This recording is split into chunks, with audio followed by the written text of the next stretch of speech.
Hi అందరికీ వచ్చేసింది మీ పంతులమ్మ. తెచ్చేసాను new product. ఏంటా అనుకుంటున్నారా? చాలామంది అడుగుతున్నారు మీరు వీడియోలు ఎలా షూట్ చేస్తారు అని. సుత్తి లేకుండా చెప్తాను. మళ్ళీ చెప్తున్నాను, మీ దగ్గరే ఎందుకు తీసుకోవాలి అనే వాళ్ళకి. యూట్యూబ్ ఛానల్లో నేను 20+ బ్రాండ్స్తో కొలాబరేట్ అయి ఉన్నాను. వాళ్ళు ఏ డీల్స్ పెట్టినా కానీ నాకు వెంటనే వస్తాయండి. అందువల్ల అందులో ఏది తక్కువ ఉందో, ఏ బ్రాండ్లో తక్కువ ఉందో ఆ బ్రాండ్ని నేను సజెస్ట్ చేస్తున్నాను.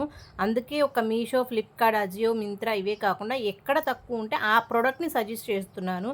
మన కోసం, మన ఆడియన్స్ కోసం. డీటెయిల్స్లోకి వెళ్ళిపోదాము. ఇదైతే ట్రైపాడ్, ఇది 3 ఫీట్ అనమాట. నేను ఈ 2 లింకులు ఇస్తాను. అక్క 5 ఫీట్ లేదా అని అనుకోవద్దు, నేను వాడేది 5 ఫీటే. ఫొటోస్ చివరిలో యాడ్ చేస్తాను, ఎందుకంటే నాది నేను మళ్ళీ సెల్ఫ్గా షూట్ చేసుకోలేక అది పెట్టుంది కాబట్టి నేను చేయలేదు. ఇది 3 ఫీట్ అనమాట. ఇది కాకుండా 5 ఫీట్ నేను వాడేది. ఈ 2 కూడా లింక్స్ డిస్క్రిప్షన్లో ఇస్తాను. యూట్యూబ్లో చూస్తుంటే 3 డాట్స్ టచ్ చేసి తీసుకోండి.